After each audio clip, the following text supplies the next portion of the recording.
પ્રસ્તુત છે પ્રાસંગિક. વિષય છે માનવ અધિકારોનું જતન. સંપાદન અને પઠન છે વિરલ રાણાનું.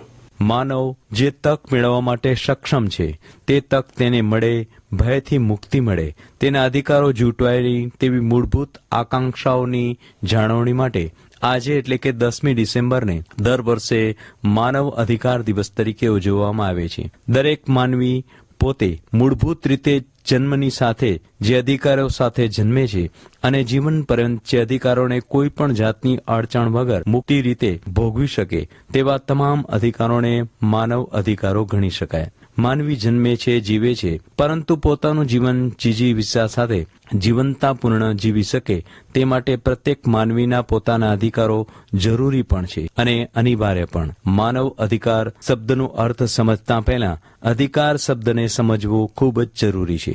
અધિકાર એટલે માનવીનું હિત છે કે જે કાયદા દ્વારા માનવીના હિતને સુરક્ષિત રાખવામાં આવેલું છે. ભૂતકાળમાં થયેલા 2 વિશ્વયુદ્ધ માનવતા, માનવ મૂલ્ય અને માનવ સંસ્કૃતિના વિધ્વંસ પરિબળો હતા. ભયાનક અંધકારમાંથી પ્રકાશનો ઉદય થયો અને અંતે 10મી ડિસેમ્બર 1948ના રોજ સમગ્ર વિશ્વમાં માનવ અધિકારોના રક્ષણ અર્થે સંયુક્ત રાષ્ટ્ર દ્વારા સૌ પ્રથમ વખત universal declaration of human rights નામનો દસ્તાવેજ બનાવવામાં આવ્યો.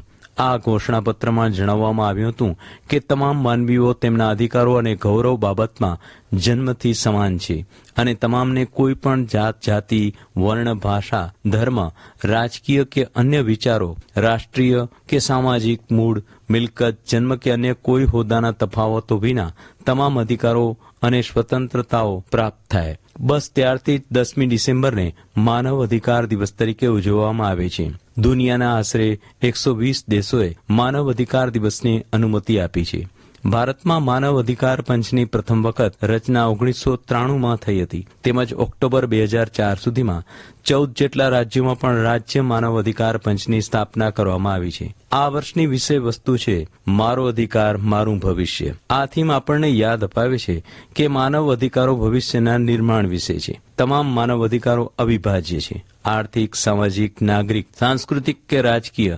જ્યારે કોઈ પણ અધિકારનું નુકસાન થાય છે ત્યારે તમામ અધિકારોનું ક્ષતિ થાય છે. ભારતીય બંધારણમાં અપાયેલ માનવી અધિકારો દરેક વ્યક્તિને માત્ર ને માત્ર સરકાર વિરુદ્ધ જ પ્રાપ્ત થતા હોવાથી માનવ અધિકારોના ભંગ બદલ રાજ્ય સેવક વિરુદ્ધ જ ફરિયાદ કરી શકાય છે.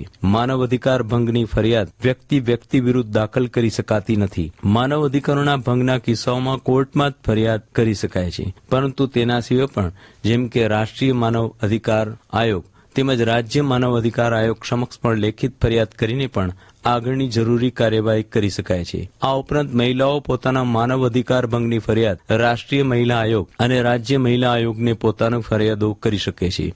ભવિષ્ય માટે તાજેતરમાં અપનાવવામાં આવેલા કરારે માનવ અધિકારોની સાર્વત્રિક ઘોષણા માટે વિશ્વની પ્રતિબદ્ધતાને વધુ મજબૂત બનાવી છે. આ મહત્વપૂર્ણ દિવસે ચાલો બધા લોકો માટે તમામ માનવ અધિકારોનું રક્ષણ કરીએ, બચાવ કરીએ અને તેનું સમર્થન કરીએ. ભારતની સંસ્કૃતિ અને પરંપરાઓ ઋષિકાળથી જ અતિથિ દેવો ભવની રહી છે. ભારતની પારંપરિક માનવતાવાદી વિચારધારા મુજબ જ હોવા જોઈએ તો ભારતની ભૂમિકા એક આંતરરાષ્ટ્રીય રાજ્ય મુજબની રહી છે. જેમ કે ભારત સમગ્ર પૃથ્વીને એક માતા તરીકે પૂજનીય માને છે અને માતૃતુલ્ય ગણે છે અને પૃથ્વીમાં વસતા દરેક માનવ સમુદાયને એક કુટુંબની ભાવનાથી જુએ છે. ભારત વર્ષની વિચારધારા અને પરંપરા વસુધૈવ કુટુંબની રહી છે.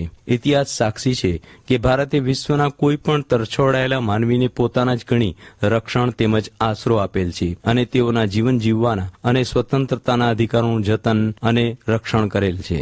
વર્તમાન સમયમાં જો આપણે મુક્તપણે આપણા અધિકારો ભોગવવા માંગતા હોઈએ તો આપણે પણ બીજાના માનવ અધિકારોને માન સન્માન આપતા શીખવું જ પડશે અને ત્યારે જ આપણે આપણા અધિકારોનો વધુમાં વધુ સારી રીતે ઉપભોગ કરી શકશું અને સમાજના તમામ વ્યક્તિને તેના માનવ અધિકારોની જાળવણી કરવામાં મદદરૂપ સાબિત થઈ શકીશું.